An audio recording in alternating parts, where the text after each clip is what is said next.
Hello and welcome to Camp Xbox, where we talk about everything Xbox from the original to the Series X. And today we're talking about the Maw from 2009, which was originally released on Xbox Live Arcade for the Xbox 360 by Twisted Pixel, the team that brought you major Xbox Live Arcade classics like Comic Book Jumper and the Splosion Man series.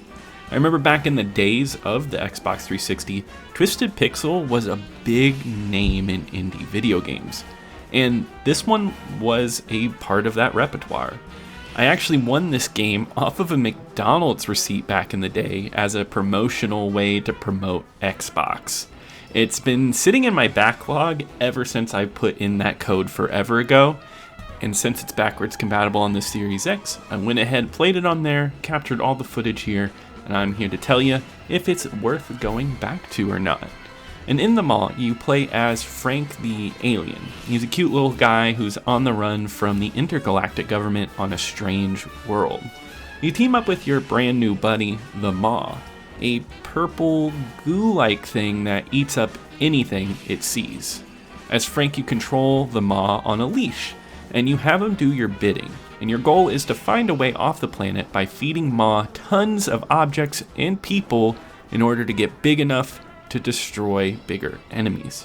And this sounds like a big game, but it's actually pretty cute with a fun gameplay style, and it just has this really nice visual look to it.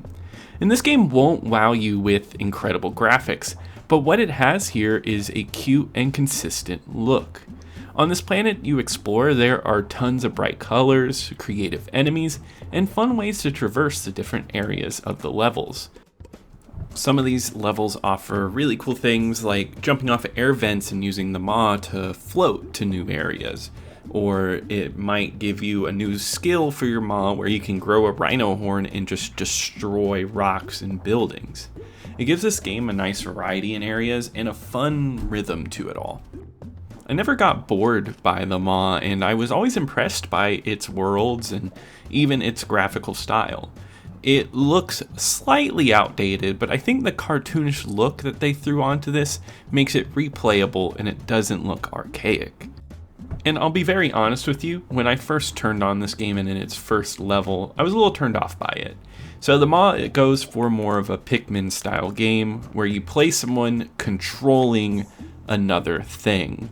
And at first it felt like I was just dragging the Maw around on its leash, having it just eat things. But once you gain power-ups by eating certain enemies, I think the game really clicks and you gain these new tools to solve puzzles. And a lot of the puzzles here are great.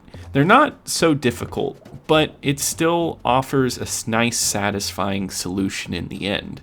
You even do a lot of platforming with Frank in short bursts, so I thought these sections controlled well, and it offered up a nice variety when you're outside of the puzzle solving with the Maw. And this game pulls out a big experience out of such a small amount of time. It's only about 8 levels, and it takes around 5 hours to beat. It's a very succinct experience, which I'm always happy with personally. And I'm usually not the one to say this, but I would have enjoyed a few more levels with this. Each level is tied to one power-up, and would have liked a couple special levels where we could combine power-ups and try to figure out the puzzle and who we need to eat in order to get certain powers. There are DLC available for this game, which I would love to get around to at some point and do a review on those as well. Maybe that goes for the style that I was looking for. I'm really happy now that I have gone back and played this game though. I think the Maw is a complete gem. It's a nice, tight experience. Each level feels well crafted. Puzzles feel like they take just the right amount of time to get through. I never felt any real drag at any point in the game, and each new power-up added a nice flavor and change to this whole experience. Throw in that this game has a really great jazzy soundtrack, and I think overall it's a really great experience. Twisted Pixel was in its prime during the Xbox Live Arcade era, and the Maw is a great addition to their group of games they had on offer because it's kind of different than what they were putting out. With a lot of their games being side-scroller platformers, it was just really nice to see such a different game from them. The Maw is an excellent title for the Xbox Live Arcade, and it's still available to this day, and it's backwards compatible, so I highly recommend checking out this cute, different, and short fun time. And on my Xbox Live Arcade ranked list, this is going to go in at number 2. I'm going to go ahead and put it under Peggle because I think Peggle is a stronger, more replayable game that I still play to this day.